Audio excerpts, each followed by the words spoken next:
Hello, welcome to Jackrabbit Journal. There are 3 teams off to 2-0 starts in the Missouri Valley Football Conference, and South Dakota State is one of them. The Jackrabbits with a 45-39 win at Southern Illinois on Saturday. The 2 teams run 172 plays in this game. They rack up more than 1,000 yards of offense. Taryn Christian throws for 5 touchdowns and a school record 466 yards. We're going out for halftime, and all of a sudden they said, I think they said I had thrown 30 passes and had 252 yards, and I was like, whoa, I did not know it was up that high. But I mean, just credit to the O-line giving me time all day. Receivers are making great plays, so I mean, I'm not surprised by it, but I am surprised by it. I mean, the guys were just making plays that day. Yes, they were making plays. Jake Winicky, 6 catches for 164 yards, 2 touchdowns. He leads the FCS in receiving touchdowns right now with 10 in 5 games. Dallas Goddard with 12 catches in this game and another touchdown for him. Goddard has caught a touchdown pass in 6 straight games, and he is right behind Winicky in the national rankings with 8 touchdown grabs this season. 5 more catches for redshirt freshman Adam Anderson, who continues to make a big contribution. And another touchdown grab for the sophomore from Brandon Valley High School, Alex Wilde. Wilde was in the game for 2 plays, and he made the most of this one, a 4th quarter touchdown to keep the Jackrabbits in the lead. What a huge play that he made Saturday. That was really the difference in the game.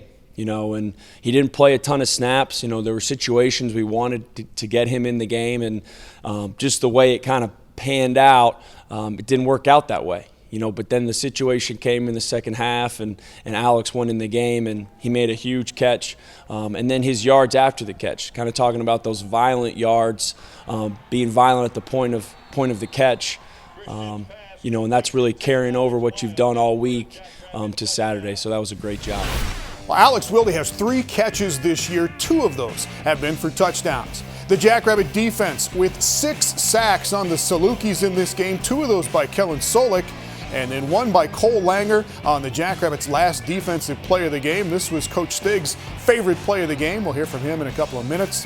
And how about a little love for the fat guys? Jackrabbits guard Tiano Pupangatoa is the Missouri Valley Conference Offensive Lineman of the Week. Number 51 graded out at 91%. He had 7 knockdown blocks, did not allow a sack or a quarterback hurry from his position in that game at Southern Illinois. And it all adds up to a 45-39 SDSU win. The Jacks right at their season average for points scored. Taryn Christian now with 20 touchdowns and 1 interception through 5 games. Christian Rosenboom had 20 tackles in this one for the Jacks. And yes, the defense gave up a lot, but they get it done when they needed to at the end of the football game. And Coach Stig is coming up next. Big plays of the first half at Southern Illinois, including a few new wrinkles in the run game that lead to the first rushing touchdown of the season for Dallas Goddard. And was this a touchdown or not by Goddard in the second quarter? Jackrabbit Journal on Midco Sports Network is presented by Sanford Orthopedics and Sports Medicine, Dakota Land Honda, and Service First Federal Credit Union.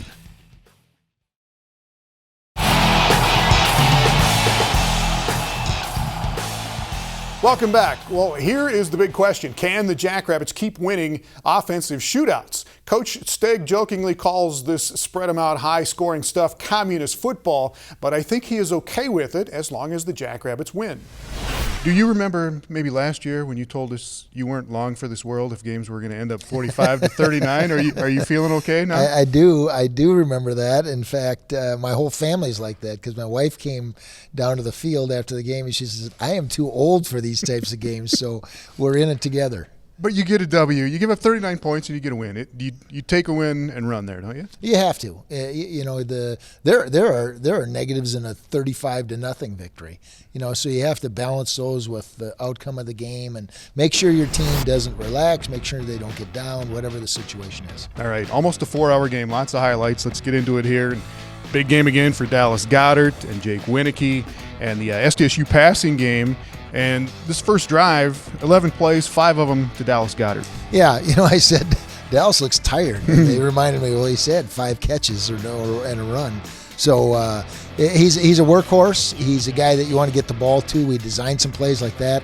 Literally, we ran the ball behind the line of scrimmage and picked the linebacker. And here you just see us running a whole new play to him. I haven't run that before. Ran it twice in the game, and good success on that one. Great blocks there by Brady Mangarelli. Jacob Brown, the freshman there with the block. Jackrabbits go up 7-0 on the first drive of the game. Southern Illinois, as you said, they ran a lot of things at you. They go 93 plays on this drive, and they score to tie it up at 7-7. Well, they have the ability. That's impressive because they are a spread-you-out team, and here they bring in a big back, bring in a bunch of big bodies, and they literally knocked us off the ball. And that's pretty good when you can do both. We attempt to do both. Tons of big plays. Get one to Winicky here for 33 yards, right back at him. Yeah, we had plays set up for Jake. We had plays set up for Dallas, and then obviously if it's not there, you have the other guys. But you have to throw it to those guys. They're so dynamic. Keep this drive going, and another big play. Christian to Winicky, touchdown. Yeah. Again, Jake's got such a long stride, long arms, outruns a bunch of guys. Big play, and we need to get him off the field some though. We need to have him off the field, other guys making plays, but also not wearing him out early in the game like sometimes we do. All right, 14-7, Jackson the lead. Next 7 possessions, though, nobody scores. There's some defense here. They kept running those quick throws to the side. Yeah, we call that a bubble screen. They had a number of versions of it, 4 guys back out of the backfield. Here you see it to the back, essentially the same play. They've got to spread out. We've got to fit the play differently. The gaps are the same. They're just wider, and we have to have a guy in every gap. You can't have the guy making the tackle coming from 14 yards deep. All right, 6 sacks in the game for the Jackrabbits. Here's the first one. Blake Whitsoe gets this one. Really excited about that. Now, when a team throws the ball a bunch, you're going to have more opportunities for sacks and pressures and hits on the quarterback. But, man, when you get to that quarterback that many times, that's special. Little defense here. Cody Hazlett didn't hang on to it long enough, but that's a play you get excited about this because that's one you should make. Without a doubt. We're in the right position. He's got an opportunity to make the play. He has 2 drops in this game, as we'll see, but here you see a nice delivery to Dallas. Again, he puts the ball away here. There's one later on in the game. You'll see he doesn't. A big play in the game. There were 25 points scored in the last 3 minutes of the half, including that one. Jacks go up 21-7, and then Southern comes right back at you guys coming to blitz, and they call the right play. Well, we came with 2 blitzes, and we only run one at a time, and so we had a couple guys on the wrong page there, and so we had nobody in the middle of the field, and that is a bust. Now, I'm going to give them credit. They execute and make the play, but there should have been somebody to either tackle that or prevent the pass in the first place. All right, 21-15 after Southern gets a 2-point conversion there. And then the Jacks go 74 yards in under a minute to score. Christian on a scramble here, and he slides. This is good to see. It is good to see. Last year as a pup, he would try to get the extra yards, and we have a backup quarterback, but he's very valuable, and he's smart.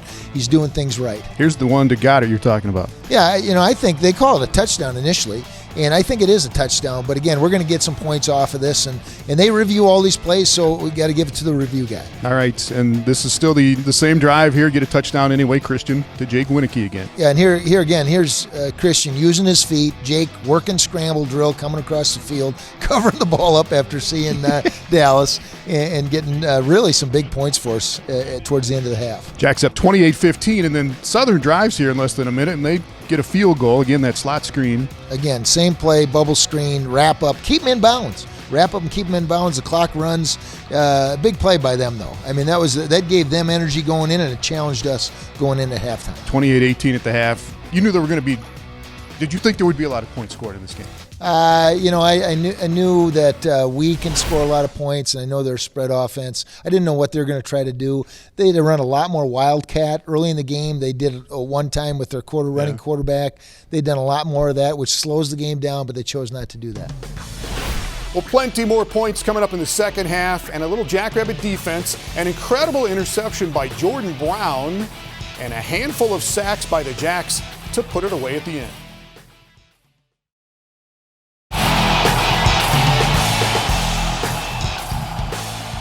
Well, the Jackrabbits lead Southern Illinois 28-18 at halftime. Southern cuts the lead to 3 in the second half. The Jackrabbits, though, go on a sack attack at the end of the game. Here is Coach Steg with the second half.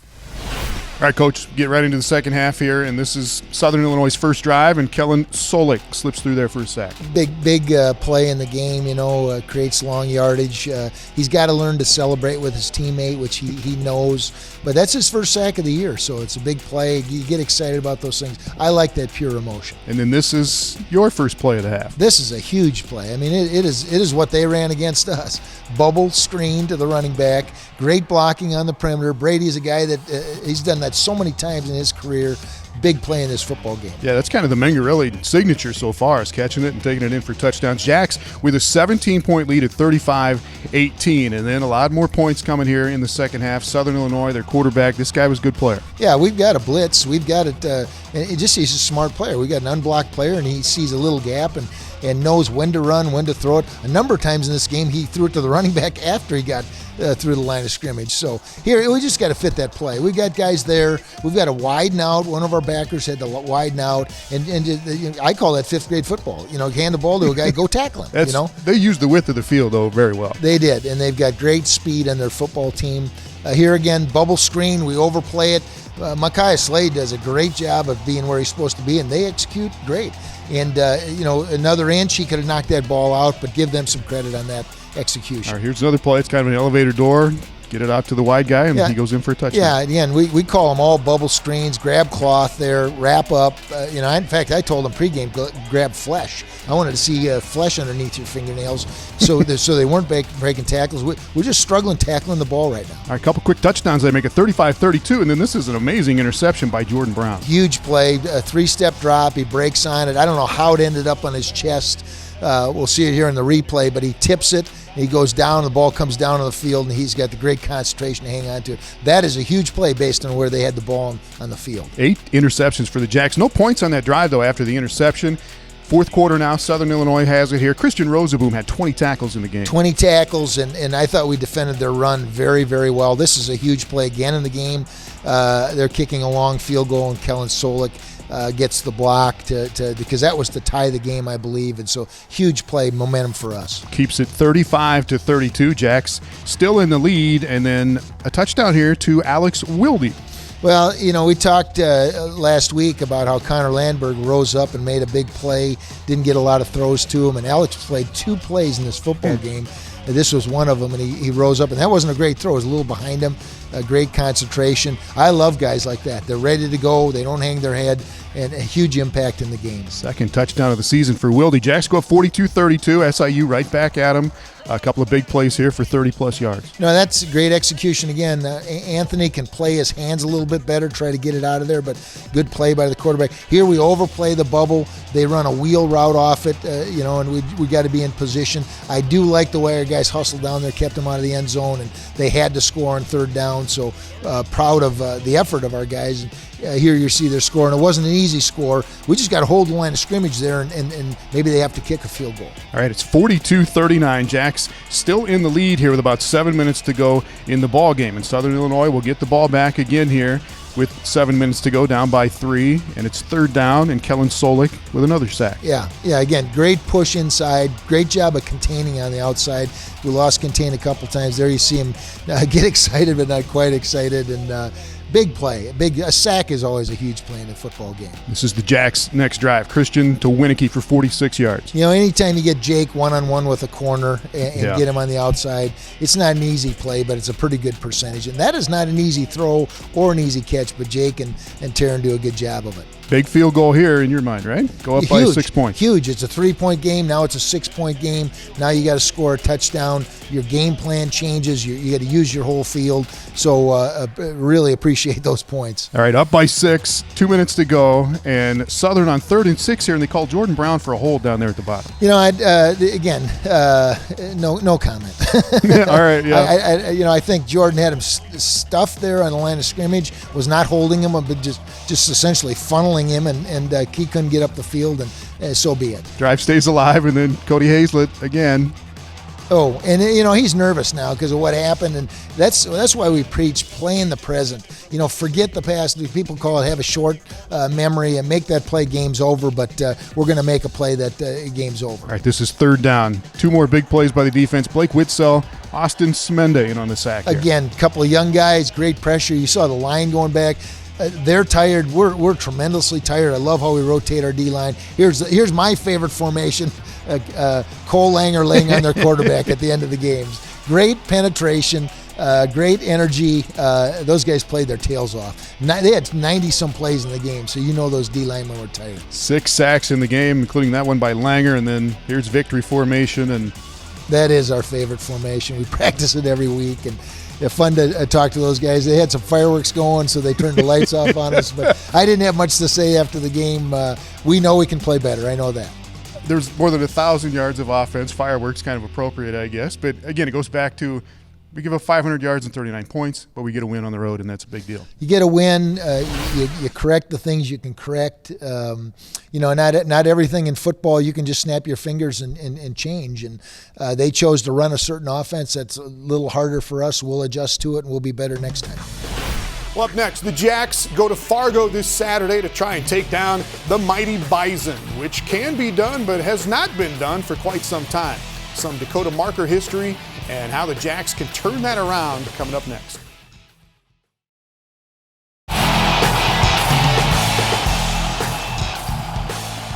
Well, every year since 2004, South Dakota State and North Dakota State have played a football game in which the winner takes home the Dakota Marker Trophy.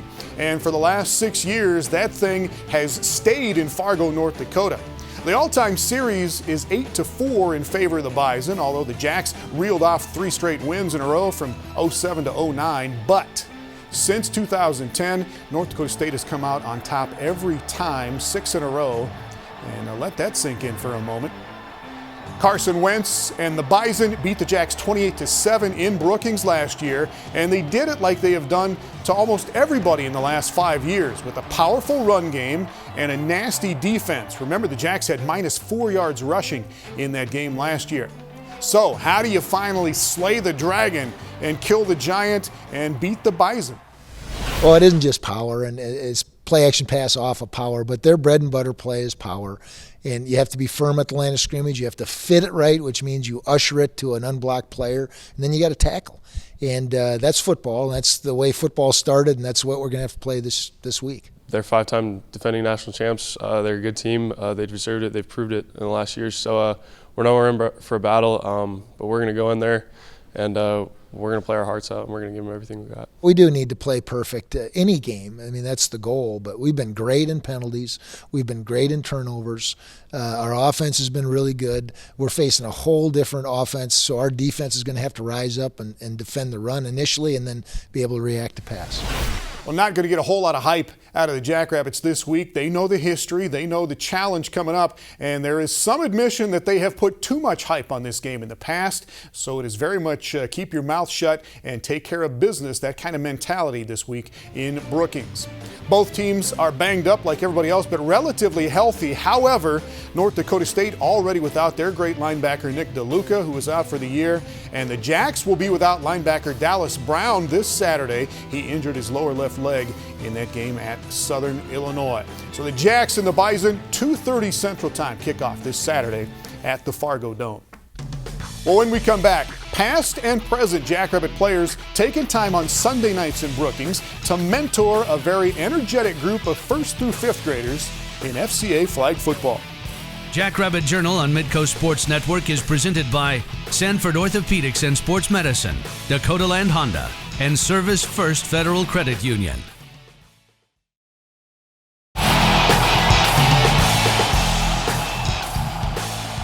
Well, every Sunday evening for the last month and a half, Jackrabbit football players have taken a timeout from film and study and workouts to head to the practice fields just across the street from Dyke House Stadium to coach a big bunch of rambunctious youngsters in flag football. The program is run by the Fellowship of Christian Athletes, directed by former Jackrabbit tight end Cam Jones. They started 3 years ago with 70 kids. That grew to 191 this year, and it is a riot to watch.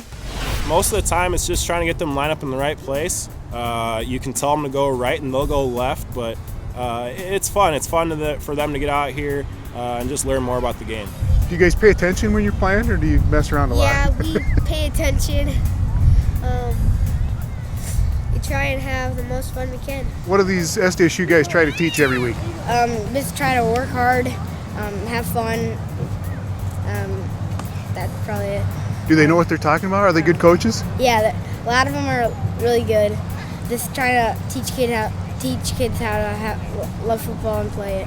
What do you learn out here? What do they try to teach you out here? To play football, run it, catch it, a lot of different stuff.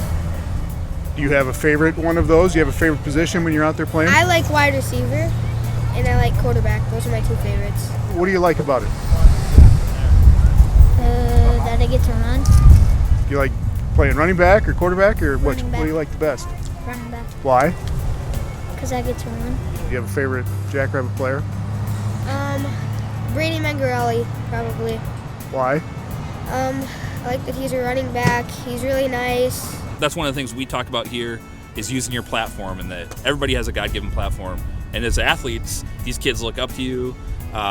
They model after you. It was interesting the last couple weeks after Dallas's one-handed catch and Connor Lamberg's one-handed catch, the little time we have when the kids are throwing the balls around before we get started, they're all practicing, one-handed catches. And so that's just the kind of thing that it just shows the impact that our athletes have, and that there's a lot of eyes on them. All of us guys, we realized when we were that age, we looked up to guys that are in the positions that they're in now. So, it's special for them to look back, remember when they were that age, and not necessarily take the pressure, but take it as an opportunity to be that role model for them and really just be a positive light in their life.